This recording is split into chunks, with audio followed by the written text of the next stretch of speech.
प्यारे विद्यार्थियों, आज हम बात करेंगे प्रेमचंद की कहानी ईदगाह के बारे में। और जब भी प्रेमचंद की बात जहन में उभरती है तो मुझे कुछ काव्य पंक्तियाँ याद आ जाती हैं कि राजा से न रानी से शुरू कर, कहानी को कहानी से शुरू कर। और कहानी को कहानी से शुरू करने का जो फन प्रेमचंद के पास है, ऐसा फन विरले ही कहानीकारों के पास होता है। प्रेमचंद इस ढंग से कहानी लिखने में माहिर हैं कि आपको ऐसे लगता है जैसे आप कहानी को सुन रहे हैं और आप लगातार प्रेमचंद के साथ बहने लगते हैं। प्रेमचंद हिंदी के बड़े कहानीकार हैं। उन्होंने 300 के आसपास कहानियाँ लिखी। उनमें से कुछ प्रमुख कहानियाँ इस प्रकार हैं: बड़े भाई साहब, बड़े घर की बेटी, नमक का दरोगा, कफन, खून सफेद, मंत्र, मिस पद्मा, गुल्ली डंडा आदि आदि। ईदगाह कहानी 1933 में प्रकाशित हुई और ये सबसे पहले चांद पत्रिका में आई। ईदगाह कहानी पहले उर्दू भाषा में लिखी गई। सोम प्रेमचंद ने इसे हिंदी में लिप्यांतर किया। शुरू करते हैं ईदगाह कहानी का पाठ। रमजान के पूरे 30 रोज़ों के बाद आज ईद आई है। कितना मनोहर, कितना सुहाना प्रभात है। वृक्षों पर कुछ अजीब हरियाली है, खेतों में कुछ अजीब रौनक है, आसमान पर कुछ अजीब लालिमा है। आज का सूर्य देखो कितना प्यारा, कितना शीतल है, मानो संसार को ईद की बधाई दे रहा है। गांव में कितनी हलचल है। ईदगाह जाने की तैयारियां हो रही हैं। पड़ोस के घर से सुई धागा लेने दौड़ा जा रहा है। किसी के जूते कड़े हो गए हैं, उसमें तेल डालने के लिए तेली के घर भागा जाता है। जल्दी जल्दी बैलों को सानी पानी दे दे। ईदगाह से लौटते लौटते दोपहर हो जाएगी। 3 कोस का पैदल रास्ता, फिर सैकड़ों आदमियों से मिलना भेंटना। दोपहर से पहले लौटना संभव है। लड़के सबसे ज़्यादा प्रसन्न हैं। किसी ने 1 रोज़ा रखा है, वह भी दोपहर तक। किसी ने वह भी नहीं, लेकिन ईदगाह जाने की खुशी उनके हिस्से की चीज़ है। रोज़े बड़े बूढ़ों के लिए होंगे, उनके लिए तो ईद है। रोज़ ईद का नाम रटते थे, आज वह आ गई। अब जल्दी पड़ी थी तो लोग ईदगाह क्यों नहीं चलते? इन्हें गृहस्थियों की चिंताओं से क्या प्रयोजन? सेवैयों के लिए दूध और शक्कर घी में है या नहीं, इनकी बला से ये तो सेवैयाँ खाएंगे। वह क्या जाने कि अब्बा जान क्यों बदहवास चौधरी कायम अली के घर दौड़े जा रहे। उन्हें क्या खबर कि चौधरी आज आंखें फेर ले तो सारी ईद मुहर्रम हो जाए। उनकी जेबों में तो कुबेर का धन भरा हुआ है। बार बार जेब से अपना खजाना निकाल कर गिनते हैं और खुश होकर फिर रख लेते हैं। महमूद गिनता है 1, 2, 10, 12। उसके पास 12 पैसे हैं। मोहसिन के पास 1, 2, 3, 8, 9, 15 पैसे हैं। इन्हीं अनगिनती पैसों में अनगिनत चीज़ें आएंगी, खिलौने, मिठाई, बिगुल, गेंद, न जाने क्या क्या। और सबसे ज़्यादा प्रसन्न है हामिद।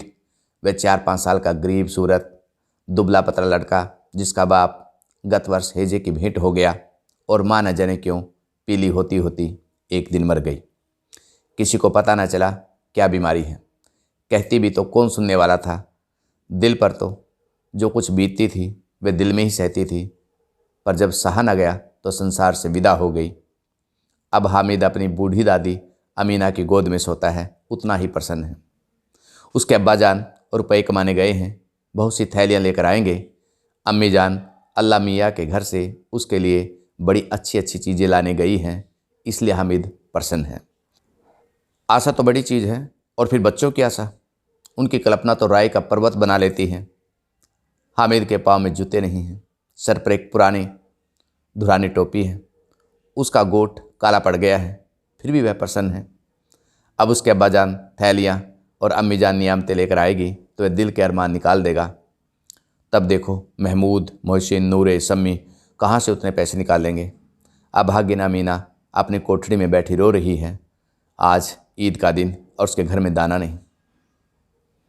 आज आबिद होता तो क्या इसी तरह ईद आती और चली जाती। इस अंधकार और निराशा में वह डूबी जा रही है। किसने बुलाया था इस निगोड़ी ईद को? इस घर में उसका काम नहीं, लेकिन हामिद, उसे किसी के मरने जीने से क्या मतलब। उसके अंदर प्रकाश है, बाहर आशा है। विपत्ति अपना सारा दल बल लेकर आए, हामिद की आनंद भरी चितवन उसका विध्वंस कर देगी। हामिद भीतर जाकर दादी से कहता है, तुम डरना नहीं अम्मा, मैं सबसे पहले आऊँगा, बिल्कुल नहीं डरना। अमीना का दिल कचोट रहा है। गांव के बच्चे अपने अपने बाप के साथ जा रहे हैं। हामिद के बाप अमीना के सिवाय और कौन है? उसे कैसे अकेले मेले में जाने दे? इस भीड़ भाड़ में बच्चा कहीं खो जाए तो क्या हो? नहीं, अमीना उसे यूँ न जाने देगी। नन्ही सी जान, 3 कोस चलेगा कैसे? पैर में छाले पड़ जाएंगे, जूते भी तो नहीं हैं। वह थोड़ी दूर पर उसे गोद में ले लेगी, लेकिन यहाँ सवैया कौन पकाएगा? पैसे होते तो लौटते लौटते सब सामग्री जमा करके चटपट बना लेती। यहाँ तो घंटों चीज़ें जमा करते करते लगेंगे, मांगने ही का तो भरोसा ठहरा। उस दिन फईमन के कपड़े सिए थे, 8 अन्य पैसे मिले थे। उस अठन्नी को ईमान की तरह बचाती चली आ रही थी इसी ईद के लिए, लेकिन कल ग्वालन सिर पर सवार हो गई तो क्या करती? हामिद के लिए कुछ नहीं तो 2 पैसे का दूध तो चाहिए ही। अब तो कुल 2 आने पैसे बचे रहे हैं। 3 पैसे हामिद की जेब में हैं, 5 अमीना के बटुए में हैं। यही तो बिसात है और ईद का त्यौहार। अल्लाह ही बेड़ा पार लगावे। धोबन और नाइन और मेहतरानी और चूड़ीहारनी सभी तो आएंगी, सभी को सवैयाँ चाहिए। और थोड़ा किसी की आंख नहीं लगता, किस किस से मुँह चुराएगी? मुँह क्या चुराए, साल भर का त्यौहार है। ज़िंदगी खैरियत से रहे, ज़िंदगी खैरियत से रहे। उनकी तकदीर भी तो उसी के साथ है। बच्चे को खुदा सलामत रखे, ये दिन भी कट जाएंगे।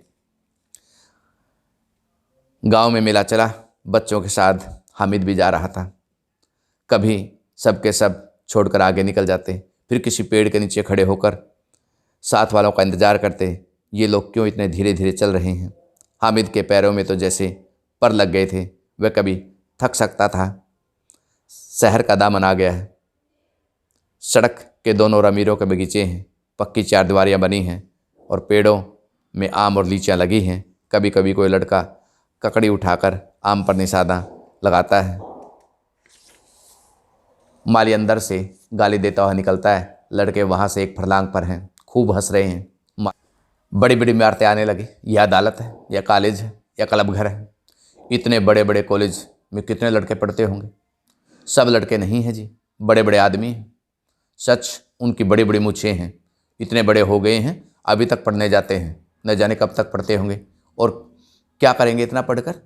हामिद के मदरसे में तो 2-3 बड़े लड़के हैं, बिल्कुल 3 कौड़ी के, रोज़ मार खाते, काम से जी चुराने वाले। इस जगह भी इसी तरह के लोग होंगे और क्या। क्लब घर में जादू होता है, सुना है, या मुर्दे की खोपड़ियाँ दौड़ती हैं। बड़े बड़े तमाशे होते हैं पर किसी को अंदर नहीं जाने देते। और यहाँ शाम को साहेब लोग खेलते हैं, बड़े बड़े आदमी खेलते हैं, मूँछों दाढ़ी वाले, और मेमे खेलती हैं। सच, हमारी अम्मा को वह दे दो, क्या नाम है, बैट, तो उसे पकड़ ही ना सके, घुमाते लुढ़क न जाए। महमूद ने कहा, हमारी अम्मी जान का तो हाथ कांपने लगे, अल्लाह कसम।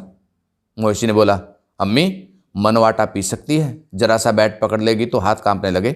सैकड़ों घड़े पानी रोज़ निकालती है, 5 घड़े तो मेरी भैंसी पी जाती है। और किसी मेम को 1 घड़ा पानी भरना पड़े तो आंखें तले अंधेरा आ जाए। महमूद, लेकिन दौड़ती तो नहीं, उछल कूद तो नहीं कर सकती? मोहसिन, हाँ, उछल कूद नहीं कर सकती, लेकिन उस दिन मेरी गाय खुल गई थी, चौधरी के खेत में जा पड़ी थी। अम्मा इतनी तेज़ दौड़ी कि मैं उन्हें न पास का। सच। आगे चले। हलवाइयों की दुकानें शुरू हुई। आज खूब सजी हुई थी। इतनी मिठाइयाँ कौन खाता है? देखो ना, एक एक दुकान पर मनो होंगी। सुना है रात को जिन्नात आकर खरीद ले जाते हैं। अब्बा कहते थे आधी रात को एक आदमी हर दुकान पर जाता है और जितना माल बचा होता है वह तुलवा लेता है, सचमुच के रुपए देता है, बिल्कुल ऐसे ही रुपए। हामिद को यकीन न आया, ऐसे रुपए जिन्नात को कहाँ से मिल जाएंगे? मोहसिन ने कहा, जिन्नात को रुपए की क्या कमी, जिस खजाने में जाएं, जिस खजाने में चाहें चले जाएं, लोहे के दरवाजे तक उन्हें रोक नहीं सकते जनाब। आप हैं किस फेर में? हीरे जवाहरात तक उनके पास रहते हैं। जिससे खुश हो गए उसे टोकरों जवाहरात दे दिए।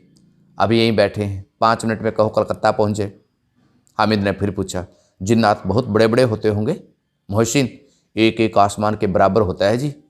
जमीन पर खड़ा हो जाए तो उसका सर आसमान में जा लगे, मगर चाहे तो एक लोटे में घुस जाए। हामिद, लोग उन्हें खुश करते होंगे, कोई मुझे वह मंत्र बता दे तो एक जिन को खुश कर लूँ। मोहसिन, अब यह तो मैं नहीं जानता, लेकिन चौधरी साहब उसका पता लगा लेंगे और चोर का नाम भी बता देंगे। जुमराती का बछुआ उस दिन खो गया था। 30 दिन हैरान हुए, कहीं न मिला। तब झक मारकर चौधरी के पास गए। चौधरी ने तुरंत बता दिया, मवेशी खाने में है, और वहीं मिला। जिन्नात आकर उन्हें सारे जहान की खबरें दे जाते हैं। अब उसके समझ में आया चौधरी के पास इतना धन क्यों है और क्यों उसका इतना सम्मान है। यह पुलिस लाइन है, यही सब कांस्टेबल कवायद करते हैं। रात को बेचारे घूम घाम कर पहरा देते हैं, नहीं चोरियां हो जाए। मोहसिन ने प्रतिवाद किया, या कांस्टेबल पहरा देते हैं? तभी तो तुम बहुत जानते हो। अजी हजरत, यही चोरी कराते हैं। शहर के जितने चोर डाकू हैं सब इनसे मिले हुए हैं। रात को ये लोग चोरों से कहते हैं चोरी करो, और आप दूसरे महल्ले में जाकर जागते रहो पुकारते हैं। जब भी इन लोगों के पास इतने रुपए आते हैं। मेरे मामू एक थाने में कांस्टेबल हैं, 20 रुपया महीना पाते हैं, लेकिन 50 रुपये आते हैं। मेरे मामू, आप इतने रुपए कहाँ से पाते हैं? हंसकर कहने लगे, बेटा अल्लाह देता है। फिर आप ही बोले, लोग चाहें तो एक दिन में लाखों मार लाए, हम तो इतना ही लेते हैं जिससे हमारी बदनामी ना हो और नौकरी न चली जाए। हामिद ने पूछा, यह लोग चोरी करवाते हैं तो कोई इन्हें पकड़ता नहीं? मोहसिन उसकी नादानी पर दया दिखाकर बोला, अरे पागल, इन्हें कौन पकड़ेगा? पकड़ने वाला तो यह खुद है, लेकिन अल्लाह इन्हें सजा भी खूब देता है। हराम का माल हराम में जाता है। अब बस्ती घनी होने लगी। ईदगाह जाने वालों की टोलियां नजर आने लगी, एक एक भड़कीले वस्त्र पहने हुए। कोई इक्के गाड़ी पर सवार, कोई मोटर पर। सभी इत्र में बसे, सभी के दिलों में उमंग। ग्रामीणों का यह छोटा सा दल अपनी विपन्नता से बेखबर संतोष और धैर्य में मगन चला जा रहा था। बच्चों के लिए नगर की सभी चीज़ें अनोखी थी। सहसा ईदगाह नजर आया। ऊपर इमली के घने वृक्षों की छाया, नीचे पक्का फर्श जिस पर जाजिम बिछा हुआ है। रोजदारों की पंक्तियां एक के पीछे एक न जाने कहाँ तक चली गई हैं, पक्के जगत के नीचे तक, जहाँ जाजिम भी नहीं है। नए आने वाले आकर पीछे की कतार में खड़े हो जाते हैं। आगे जगह नहीं है। यहाँ कोई धन और पद नहीं देखता। इस्लाम की निगाह में सब बराबर हैं। इन्हीं ग्रामीणों ने भी वजू किया, पिछली पंक्ति में खड़े हो गए। कितना सुंदर संचालन है, कितनी सुंदर व्यवस्था। लाखों सर एक साथ सिजदे में झुक जाते हैं और फिर सब के सब एक साथ खड़े हो जाते हैं, एक साथ झुकते हैं, एक साथ घुटनों के बल बैठ जाते हैं। कई बार यही क्रिया होती है जैसे बिजली की लाखों बत्तियां एक साथ प्रदीप्त हों और एक साथ बुझ जाएं। यही क्रम चलता रहा। कितना अपूर्व दृश्य था, कितनी सामूहिक क्रियाएं, विस्तार, अनंतता हृदय को श्रद्धा, गर्व और आत्मानंद से भर देती थी। मानो भ्रातृत्व का एक सूत्र इन समस्त आत्माओं की एक लड़ी में पिरोए हुए है। नमाज खत्म हो गई, लोग आपस में गले मिल रहे हैं। तब मिठाई और खिलौने की दुकानों पर धावा होता है। ग्रामीणों का दल इस विषय में बालकों से कम उत्साही नहीं है। यह देखो हिंडोला है, 1 पैसा देकर चढ़ जाओ। कभी आसमान पर जाते हुए मालूम होंगे, कभी ज़मीन पर गिरते हुए। यह चरखी है, लकड़ी के हाथी, घोड़े, ऊंट छड़ों में लटके हुए हैं। 1 पैसा देकर बैठ जाओ, 25 चक्रों का मजा ले। महमूद, मोहसिन, नूरे और सम्मी इन घोड़े और ऊँटों पर बैठते हैं। हामिद दूर खड़ा है, 3 ही पैसे तो उसके पास हैं। अपने कोस का तिहाई जरा सा चक्कर खाने में नहीं दे सकता। सब चरखियों से उतरते हैं, अब खिलौने लेंगे। इधर दुकानों की कतार लगी हैं, तरह तरह के खिलौने, सिपाही और गुजरिया, राजा और वकील, भिश्ती और दोबिन और साधु। कितने सुंदर खिलौने हैं। अब बोला ही चाहते हैं। महमूद सिपाही लेता है, खाकी वर्दी और लाल पगड़ी वाला, कंधे पर बंदूक रखे हुए। मालूम होता है अभी कुवैत के चला आ रहा है। मोहसिन को भिश्ती पसंद आया है, कमर झुकी है, ऊपर मस्क रखे हुए हैं और मस्क का मुंह एक हाथ से पकड़े हुए है। कितना प्रसन्न है, शायद कोई गीत गा रहा है। बस मस्क से पानी उड़ेलना ही चाहता है। नूरे को वकील से प्रेम है। कैसी विद्वत्ता है उसके मुख पर, काला चोगा, सफ़ेद अचकन, अचकन के सामने की जेब में घड़ी, सुनहरी जंजीर, एक हाथ में कानून का पोथा लिए हुए मालूम होता है अभी किसी अदालत में जिरह या बहस किए चला रहा है। यह सब 2-2 पैसे के खिलौने हैं। हामिद के पास कुल 3 पैसे हैं। इतने महंगे खिलौने वह कैसे लेगा? खिलौना कहीं हाथ से छूट पड़े तो चूर चूर हो जाए, जरा पानी पड़े तो सारा रंग धुल जाए। ऐसे खिलौने लेकर वह क्या करेगा? किस काम के? मोहसिन, मेरा भिश्ती रोज़ पानी दे जाएगा शाम सवेरे। महमूद, और मेरा सिपाही घर का पहरा देगा। कोई चोर आएगा तो फ़ौरन बंदूक से फायर कर देगा। नूरे, और मेरा वकील खूब मुकदमा लड़ेगा। सिमी, और मेरी धोबिन रोज़ कपड़े धोएगी। हामिद खिलौनों की निंदा करता है। मिट्टी ही के तो हैं, गिरे तो चकनाचूर हो जाए। लेकिन ललचाई हुई आंखों से खिलौनों को देख रहा है और चाहता है जरा देर के लिए इन्हें हाथ में ले सकता है। उनके हाथ अनायास ही लपकते हैं, लेकिन लड़के इतने त्यागी नहीं होते, विशेषकर जब अभी नया शौक़ है। हामिद ललचाता रह जाता है। खिलौने के बाद मिठाई आती है। किसी ने रेवड़ियाँ ली, किसी ने गुलाब जामुन, किसी ने सोहन हलवा। मज़े से खा रहे हैं। हामिद उनकी बिरादरी से पृथक है। अभागे के पास 3 पैसे हैं, क्यों नहीं कुछ लेकर खाता? ललचाई आंखों से सबकी ओर देखता है। मोहसिन कहता है, हामिद रेवड़ी ले जा, कितना खुशबूदार है। हामिद को संदेह हुआ यह केवल क्रूर विनोद है। मोहसिन इतना उदार नहीं है, लेकिन यह जानकर भी उसके पास आता है। हामिद हाथ फैलाता है। मोहसिन रेवड़ी अपने मुंह में रख लेता है। महमूद, नूरे और समी खूब तालियां बजा बजा कर हंसते हैं। हामिद खिसिया जाता है। मोहसिन, अच्छा अब कि ज़रूर देंगे हामिद, अल्लाह कसम ले जाए। हामिद, रखे रहो, क्या मेरे पास पैसे नहीं? समी, 3 ही पैसे तो हैं, 3 पैसे में क्या क्या लोगे? महमूद, हमसे गुलाब जामुन ले जाओ। हामिद, मोहसिन बदमाश है। हामिद, मिठाई कौन बड़ी नेमत है, किताबों में इनकी कितनी बुराइयां लिखी हैं। मोहसिन, लेकिन दिल में कह रहे होंगे मिले तो खा लें, अपने पैसे क्यों नहीं निकालते? महमूद, हम समझते हैं इसकी चालाकी। जब हमारे सारे पैसे खर्च हो जाएंगे तो हमें ललचा ललचा कर खाएगा। मिठाइयों के बाद कुछ दुकानें लोहे की चीज़ों की हैं, कुछ गिलट की और कुछ नकली गहनों की। लड़कों के लिए यहाँ कोई आकर्षण नहीं था। वह सब आगे बढ़ जाते हैं। हामिद लोहे की दुकान पर रुक जाता है। कई चिमटे रखे हुए हैं। उसे ख्याल आया दादी के पास चिमटा नहीं है। तवे से रोटियां उतारती हैं तो हाथ जल जाता है। अगर वह चिमटा लेकर दादी को दे दे तो वह कितनी प्रसन्न होगी। फिर उसकी उंगलियां कभी नहीं जलेंगी। घर में एक काम की चीज़ हो जाएगी। खिलौने से क्या फ़ायदा, व्यर्थ में पैसे खराब होते हैं। ज़रा देर ही तो खुशी होती है। फिर तो खिलौनों को कोई आंख उठाकर नहीं देखता। या तो घर पहुंचते पहुंचते टूट फूट बराबर हो जाए, या छोटे बच्चे जो मेले में नहीं आए हैं जिद करके ले ले और तोड़ डालेंगे। चिमटा कितने काम की चीज़ है। रोटियां तवे से उतार लो, चूल्हे में सेक लो। कोई आग मांगने आए तो झटपट चूल्हे से आग निकाल कर दे दो। अम्मा बेचारी को क्या फुर्सत कि बाजार आई, और इतने पैसे ही कहाँ मिलते हैं। रोज़ हाथ जला लेती है। हामिद के साथी आगे बढ़ गए हैं। सबील पर सब के सब शरबत पी रहे हैं। देखो सब कितने लालची हैं।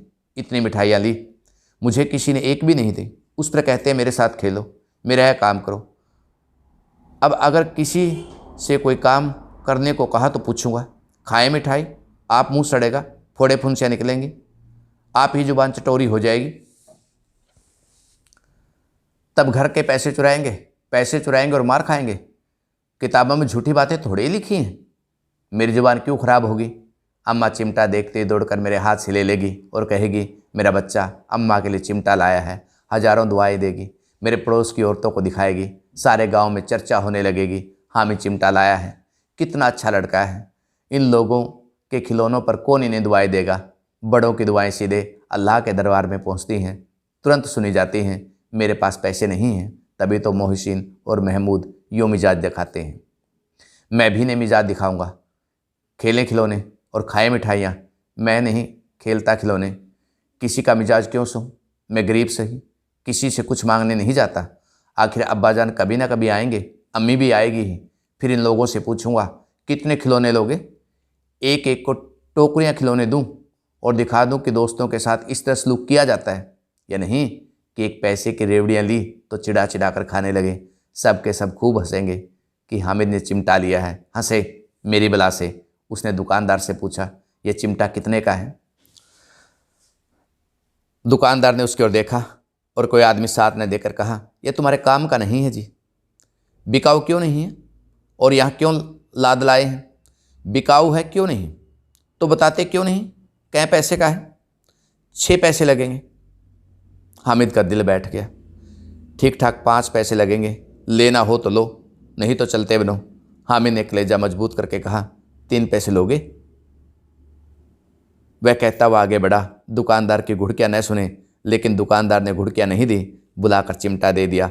हामिद ने उसे इस तरह कंधे पे रखा मानो बंदूक है और शान से अकड़ता हुआ संगियों के पास आया। जरा सुने सब के सब क्या आलोचनाएं करते हैं। मोहिशी ने हंसकर कहा, यह चिमटा क्यों लाए हो पगले? इसे क्या करेगा? हामिद ने चिमटे को जमीन पर पटक कर कहा, जरा अपना बिस्ती जमीन पर गिरा दो, सारी पसलियाँ चूर चूर हो जाए बच्चों की। महमूद बोला, तो यह चिमटा कोई खिलौना है? हामिद, खिलौना क्यों नहीं, अभी कंधे पर रखा बंदूक हो गई, हाथ में लिया फकीरा का चिमटा हो गया। चाहूँ तो इसे खंजरी का काम ले सकता हूँ। एक चिमटा जमा दूँ तो तुम लोगों के सारे खिलौनों की जान निकल जाए। तुम्हारे खिलौने कितना ही जोर लगावें, वे मेरे चिमटे का बाल भी बांका नहीं कर सकते। मेरा बहादुर शेर है चिमटा। सम्मी ने कंजरी ली, प्रभावित होकर बोला, मेरी कंजरी से बदलोगे? 2 आने की है। हामिद ने कंजरी की ओर उपेक्षा से देखा। मेरा चिमटा चाहे तो तुम्हारी खंजरी का पेट फाड़ डाले, बस एक चिमटे की झिल्ली लगा दी। डब डब डब बोलने लगी। जरा सा पानी लग जाए तो ख़त्म हो जाए। मेरा बहादुर चिमटा आग में, पानी में, तूफान में बराबर डटा खड़ा रहेगा। चिमटे ने सभी को मोहित कर लिया, लेकिन अब पैसे किसके पास धरे हैं? फिर मेले से दूर निकल आए। 9 कब के बज गए हैं, धूप तेज हो रही है, घर पहुंचने की जल्दी हो रही है। बाप से जिद भी करें तो चिमटा नहीं मिल सकता। हामिद है बड़ा चालाक, इसलिए बदमाश ने अपने पैसे बचा रखे थे। अब बालकों के 2 दल हो गए, मोहसिन, महमूद, सम्मी और नूर एक तरफ, हामिद अकेला दूसरी तरफ। शास्त्रार्थ हो रहा है। सम्मी तो विधर्मी हो गया, दूसरे पक्ष में जा मिला, लेकिन मोहसिन, महमूद और नूरे भी हामिद से 1-1, 2-2 साल बड़े होने पर हामिद के आघातों से आतंकित हो उठते हैं। उनके पास न्याय का बल है, नीति की शक्ति है। एक और मिट्टी है, दूसरी ओर लोहा है। जो इस वक्त अपने को फौलाद कह रहा है वह अजय है, घातक है। अगर कोई शेर आ जाए तो मियाँ भिश्ती के छक्के छूट जाए, मियाँ सिपाही मिट्टी की बंदूक छोड़कर भागे, वकील साहब की नानी मर जाए, चोगे में मुँह छिपाकर जमीन पर लेट जाए, मगर यह चिमटा या बहादुर या रुस्तमे हिंद लपक कर शेर की गर्दन पर सवार हो जाए, उसकी आंखें निकाल लेगा। मोहिशी ने एडी चोटी का जोर लगाकर कहा, अच्छा पानी नहीं भर सकता। हामिद ने चिमटा को सीधा खड़े करके कहा, भिश्ती को एक डांट लगाएगा तो दौड़ा हुआ पानी लाकर इसके द्वार पर छिड़कने लगेगा। मोहसिन परास्त हो गया, पर महमूद ने कुमुक पहुंचाई, अगर बच्चा पकड़ा जाए तो अदालत में बंधे बंधे फिरोगे, अब तो वकील साहब के ही पैर पड़ेंगे। हामिद इस प्रबल तर्क का जवाब नहीं दे सका। उसने पूछा, हमें पकड़ने कौन आएगा? नूरे ने अकड़ कर कहा, यह सिपाही बंदूक वाला। हामिद ने मुंह चिढ़ाकर कहा, यह बेचारे हम बहादुर रुस्तमे हिंद को पकड़ेंगे? अच्छा लाओ, अभी जरा कुश्ती हो जाए, इसकी सूरत देखकर दूर भागेंगे, पकड़ेंगे क्या बेचारे। मोहसिन को एक नई चोट सूझी, तुम्हारे चिमटे का मुंह रोज आग में जलेगा। उसने समझा था कि हामिद लाजवाब हो जाएगा, लेकिन यह बात न हुई। हामिद ने तुरंत जवाब दिया, आग में बहादुर ही कूदते हैं जनाब। तुम्हारे वे वकील साहब और भिश्ती लोंडियों की तरह घर में घुस जाएंगे। आग में कूदने का काम है तो रुस्तमे हिंद ही कर सकता है। महमूद ने एक और जोर लगा, वकील साहब कुर्सी पर बैठेंगे, तुम्हारा चिमटा तो बावर्ची खाने में ज़मीन पर पड़ा रहेगा। इस तरक ने सम्मी और नूरे को सजीव कर दिया। कितने ठिकाने की बात कही है पट्टे ने, चिमटा बावर्ची खाने में पड़े रहने के सिवाय और कर क्या सकता है। हामिद भी कोई फड़कता हुआ जवाब न सूझा तो उसने दांधली शुरू की, मेरा चिमटा बावर्ची खाने में नहीं रहेगा। वकील साहब कुर्सी पर बैठेंगे तो जाकर उन्हें ज़मीन पर पटक देगा, उनका कानून के पेट में डाल देगा।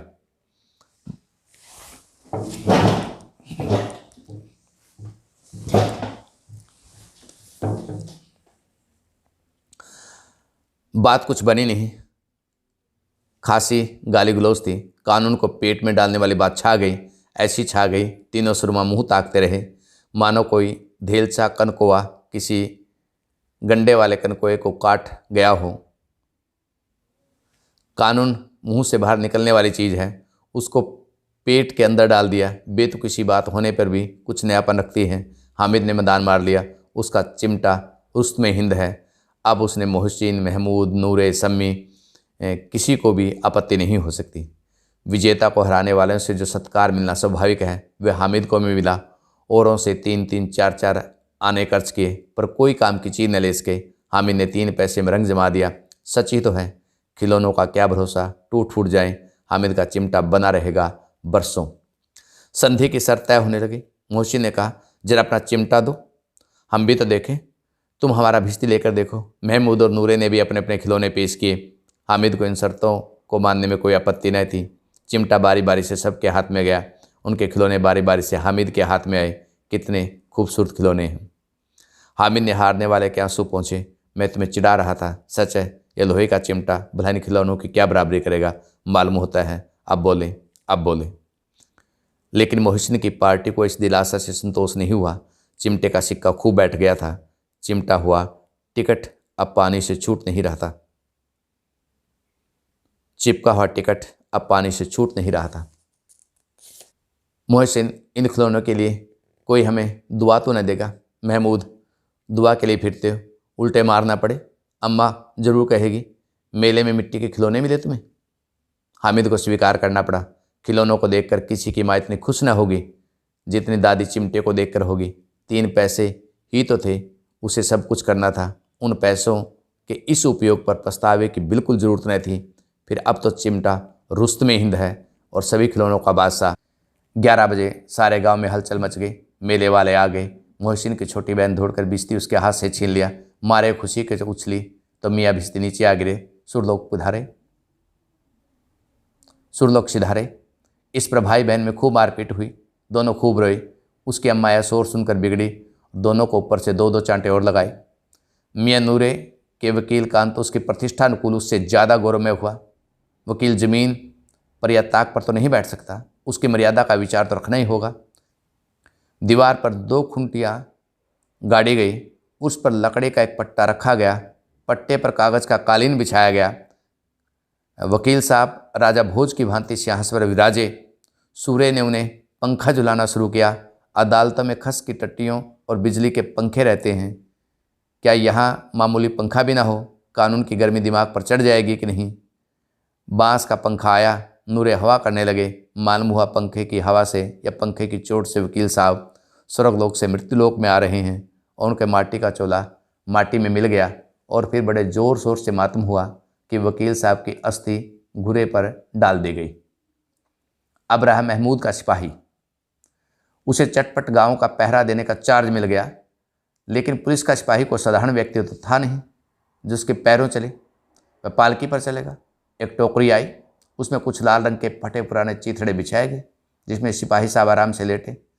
नूरे ने टोकरी उठाई और अपने द्वार का चक्कर लगाने लगे।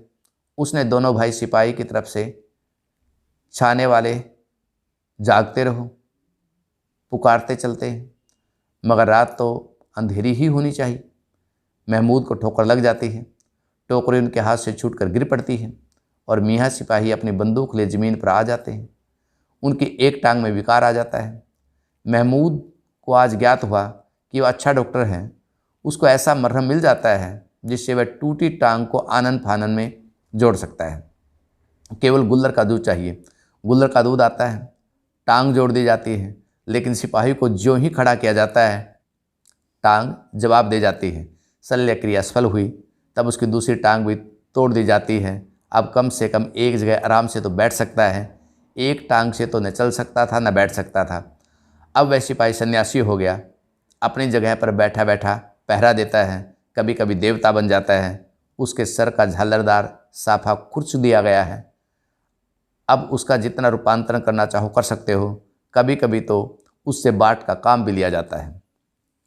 अब मियाँ हामिद का हाल सुनी। अमीना उसकी आवाज़ सुनते ही दौड़ी, उसे गोद में उठाकर प्यार करने लगी। सहसा उसके हाथ में चिमटा देखकर बच्चों की, ये चिमटा कहाँ था? मैंने मोल लिया है। कै पैसे का? 3 पैसे दिए। अमीना ने छाती पीट ली। यह कैसा बेसमझ लड़का है। दोपहर हुई, कुछ खाया ना पिया। लाया क्या? ये चिमटा। सारे मेले में तुझे और कोई चीज़ नहीं मिली जो लोहे का चिमटा उठा लाया। हामिद ने अपना आदि भाव से कहा, तुम्हारी उंगलियां तवे से जल जाती थी इसलिए मैंने इसे ले लिया। बुढ़िया का क्रोध तुरंत स्नेह में बदल गया, और स्नेह भी वह नहीं जो प्रगल्भ होता है, अपनी सारी कसक शब्दों में बिखेर देता है। वह मूक स्नेह था, खूब ठोस, रस और स्वाद से भरा हुआ। बच्चे में कितना त्याग, कितना सद्भाव, कितना विवेक। दूसरों को खिलौने लेते और मिठाई खाते देखकर इसका मन कितना ललचाया होगा। इतना जपत इससे हुआ कैसे? और वहाँ भी उसने अपनी बुढ़िया दादी की याद बनी रही। अमीना का मन गदगद हो गया। और अब एक बड़ी विचित्र बात हुई। हामिद ने सिमटे से भी विचित्र। बच्चे हामिद ने बूढ़े हामिद का पाठ खेला। बुढ़िया मीना बालिका मीना बन गई। वह रोने लगी, दामन फैलाकर हामिद को दुआएं देती रही और आंसुओं की बड़ी बड़ी बूंद गिराती जाती थी। हामिद इसका रहस्य क्या समझता? हामिद इसका रहस्य क्या समझता?